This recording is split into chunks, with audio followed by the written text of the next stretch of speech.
Hola chicos, yo soy Manuel, el bibliotecario. Creo que nos vimos más frente a cámara que de manera presencial. De manera presencial no se van a acordar de mí porque siempre estaba con el barbijo y con la mascarilla. Pero bueno, se van a acordar por los cuentos que yo contaba. O eso espero. Este proyecto trata sobre eso.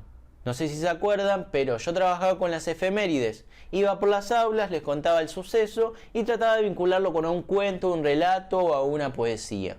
Bueno, en este proyecto vamos a hablar sobre cuentos, vamos a hablar sobre 5 autores a través de una serie de 5 videos donde vamos a abordar su biografía de manera general y hablando sobre los aspectos más relevantes del autor y para finalizar contarles un cuento. No sé si se acuerdan, pero yo siempre decía que cuando cuento un cuento, cuando lo vayan a buscar en el libro se van a dar cuenta de que es otro cuento el que cuento yo.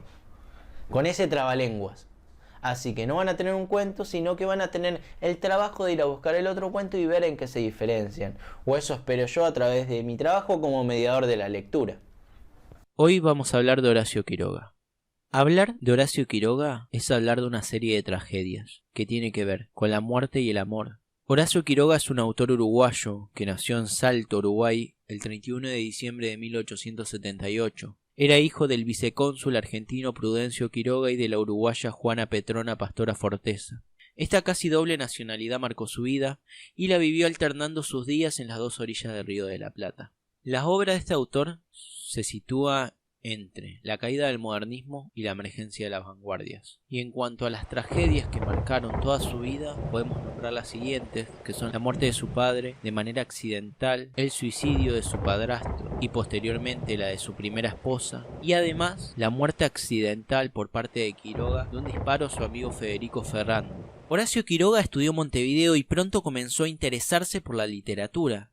Desde muy joven demostró especial interés por la literatura, la mecánica, la química y la fotografía. Fuera del aula, lo apasionaba el ciclismo, la vida al aire libre y el contacto con la naturaleza. Inspirado en su primera novia, escribió Una estación de amor y fundó incluso una revista en su ciudad natal. Luego viaja a Europa con la herencia que le había dejado el padre, conoce a Rubén Darío y todas las experiencias que él vive las narra en Diarios de Viaje a París. De vuelta a Uruguay, se traslada a Buenos Aires por la tragedia de su amigo Fernando y trabaja con Leopoldo Lugones en una expedición a la selva misionera por unas ruinas jesuísticas que les habían encomendado el Ministerio de Educación.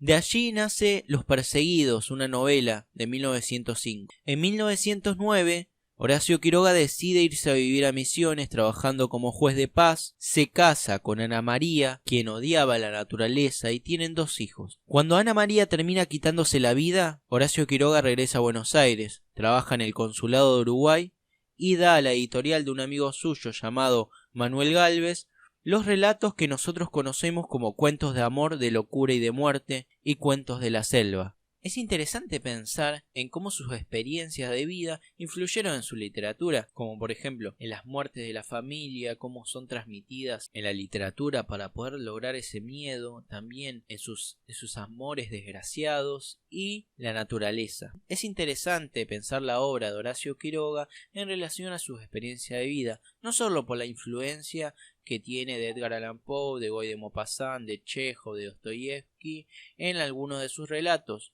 y en algunos puntos se dicen que son meras imitaciones de Poe, sino que también es interesante pensar en las experiencias que él tuvo de su vida para poder relacionar cómo sus tópicos más importantes dentro de sus cuentos, como la muerte, el amor, la naturaleza, se ven reflejados. En cuanto a la muerte, podemos decir que la violencia, la locura, en algunos de sus relatos como La gallina degollada o El perseguidor son vistos. También muchos de sus relatos tienen por escenario la selva de Misiones, lugar donde Quiroga vivió muchos años y extrajo situaciones y personajes para sus narraciones. Y el amor podemos pensarlo a partir de la influencia que tuvo su primer amor en la novela de Una estación de amor de 1898.